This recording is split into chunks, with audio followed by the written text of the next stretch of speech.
Hello everyone, my name is Stoika Kristinel Popa and I'm an interviewer for SCBN.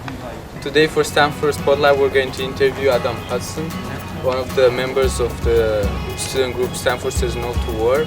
We're going to talk a little bit about the rally that took place yesterday against Condoleezza Rice and other officials that violated international laws. Next we'll hear from Adam Hudson, a student here and member of Stanford Says No to War.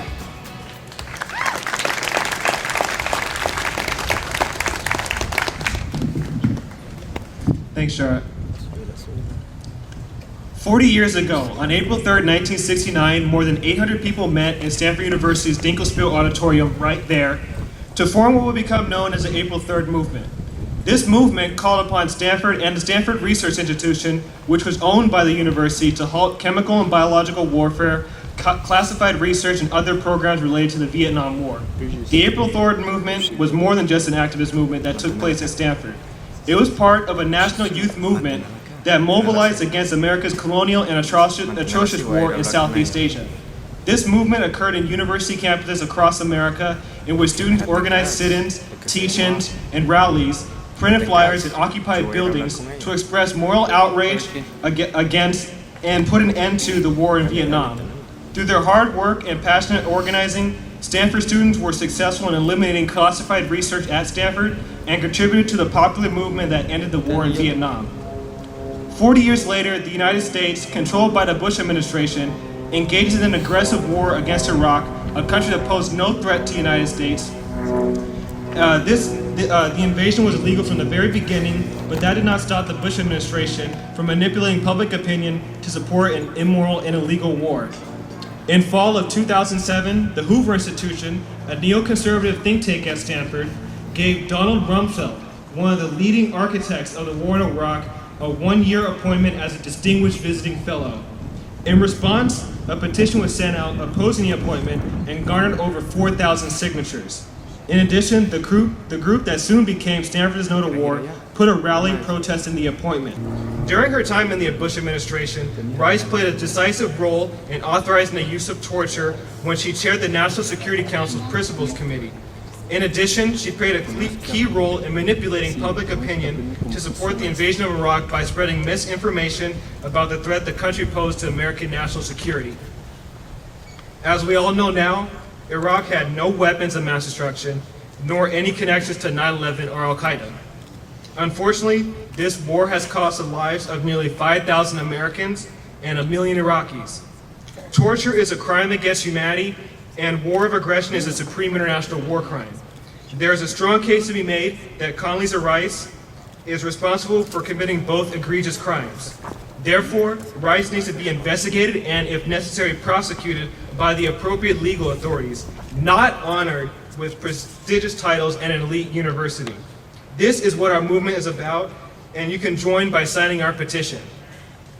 By holding her and other high government officials accountable for these atrocities, we can prevent them from happening in the future and work toward building a peaceful world in which war and torture are things of the past. At the same time, fighting for peace goes beyond just holding government officials accountable for their actions. It also means being critical of the current administration and confronting the imperial system head-on to end the destruction it imposes on the world. Such a struggle requires a massive movement from the grassroots, and the campus movement to hold Condoleezza Rice accountable for war crimes is part of that struggle. Thank you.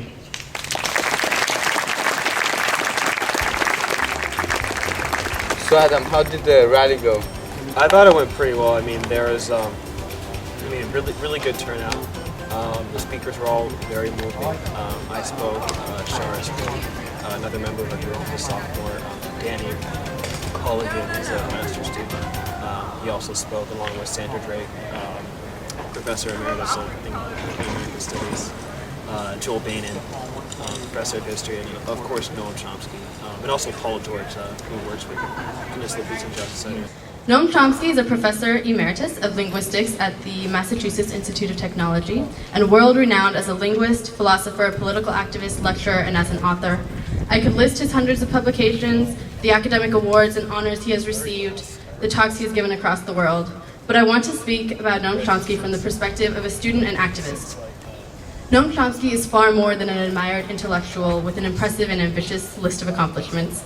He is an enormous part of the movements for social justice around the world. His scholarship and analyses have elucidated those stories society chooses to ignore or to hide, have helped us understand the systems of injustice we fight against and how they are all interconnected, from racism to war to poverty. He has taught us about history, about human nature, about equality, democracy, and the manufacture of consent.